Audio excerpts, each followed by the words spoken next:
कोषांग समाहरणालय पटना में आपका बहुत बहुत स्वागत है हमारे कार्यक्रम में।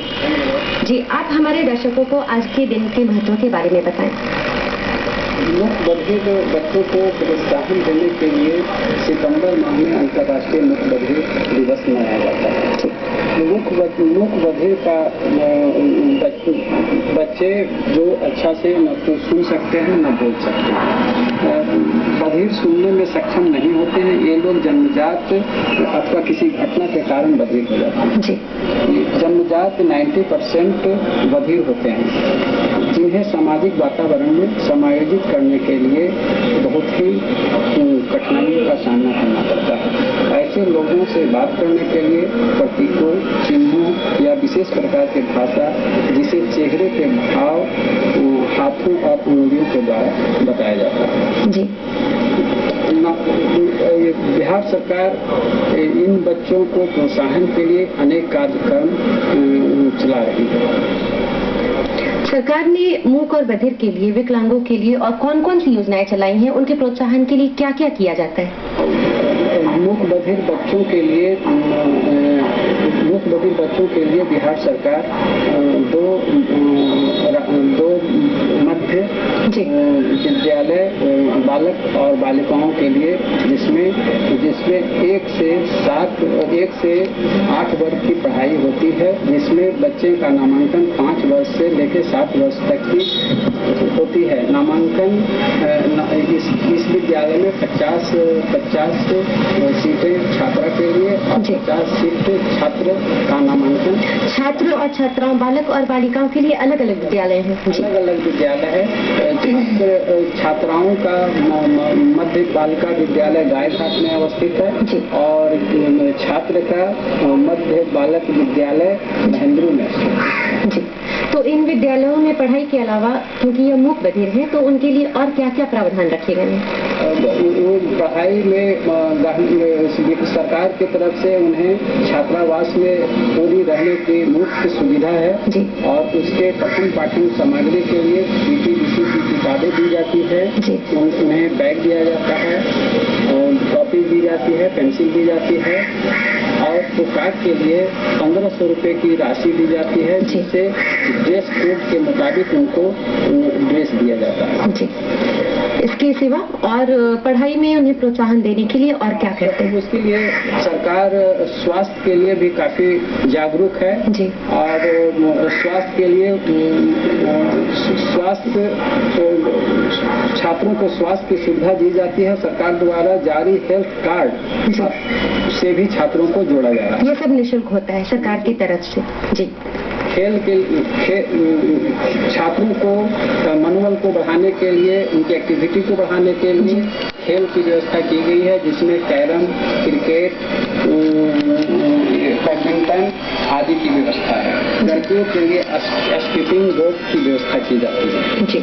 तो उन्हें सिखाने में क्या कोई विशेष उसके लिए शिक्षक होते हैं? अच्छा। जो उन्हें संगीत अथवा खेलकूद के शिक्षक जो उन्हें खेलकूद के बारे में प्रोत्साहित करते हैं। जो मूक बधिर हैं, जो हमारी आम भाषा बोल सुन समझ नहीं सकते, तो उन्हें खेल सिखाने के लिए भी किसी खास भाषा और संकेतों का प्रयोग किया जाता है? वो उसके लिए संगीत शिक्षक हैं या वो जो शिक्षक खेलकूद के शिक्षक जो होते हैं, उसके लिए वो सक्षम होते हैं उन्हें सिखाने के लिए। उसके लिए एक अलग भाषा होती है? अलग भाषा का प्रयोग करते हैं। जैसे बॉल फेंकना है तो वो बताते हैं कि कैसे फेंका जाए जी।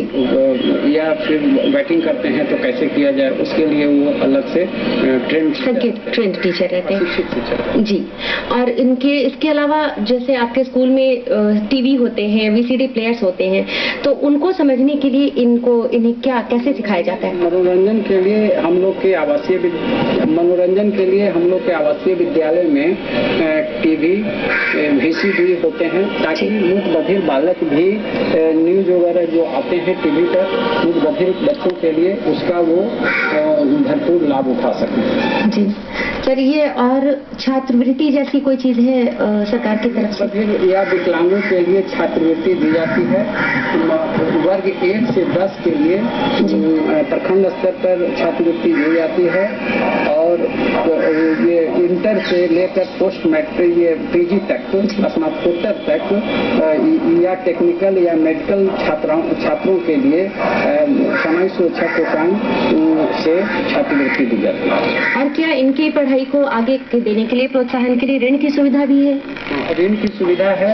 बच्चों अगर पढ़ना चाहते हैं या दूसरे स्टेट में भी पढ़ते हैं तो उन्हें हम लोग छात्रवृत्ति देते हैं।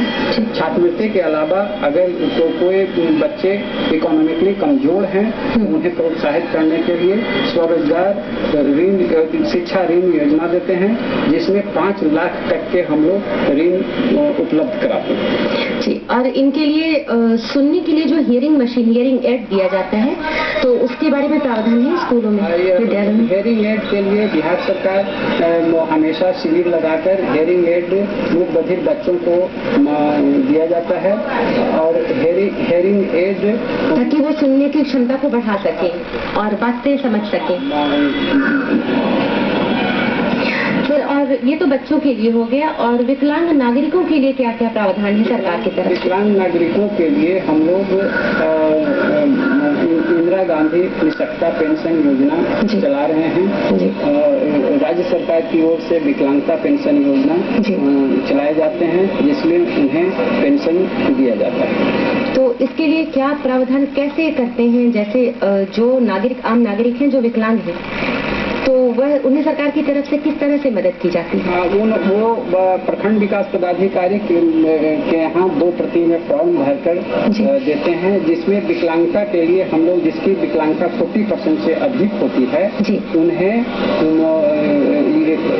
आय और एज का बाइंडिंग खत्म कर दिया गया है और उन लोग को हम लोग 200 रुपया प्रति माह के हिसाब से ये विकलांगता पेंशन देते हैं। जी, और ये बच्चों के लिए जो छात्रवृत्ति होती है उसके लिए कोई राशि निर्धारित की गई है? हाँ, राशि निर्धारित की गई है।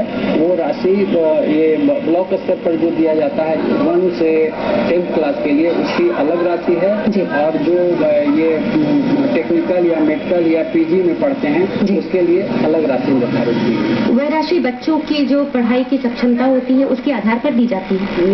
जी, उसकी क्षमता पर नहीं, वो चूंकि विकलांग हैं इसलिए हम लोग उसकी छात्रवृत्ति सभी को देते हैं। लेकिन जो आवासीय हैं जो रहते हैं और जो दिवस छात्र हैं जो जाते हैं उनके लिए अलग अलग राशि है। और ऋण की जो सुविधा है वो उसके लिए कहाँ तक राशि आवंटित की जाती है? ऋण की राशि पढ़ने के लिए 5 लाख तक सुविधा है। जो टेक्निकल में पढ़ रहे हैं, मेडिकल में पढ़ रहे हैं या हायर एजुकेशन ग्रहण करना चाहते हैं 5 लाख रुपया तक हम लोग ऋण मुहैया कराते हैं। सर बच्चों की जो सुनने की क्षमता होती है उसे नापने के लिए भी आपके यहाँ यंत्र होते हैं, उसके लिए उसे कैसे इस्तेमाल करते हैं?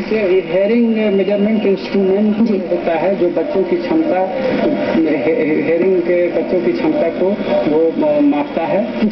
उसकी भी क्रय की जा रही है और बहुत जगह क्रय की गई है। बिहार शिक्षा परियोजना में यह लागू इंस्ट्रूमेंट मंगाया गया है और उसमें बच्चों के सुनने की क्षमता और प्रशिक्षण दोनों मापी जाती है। तो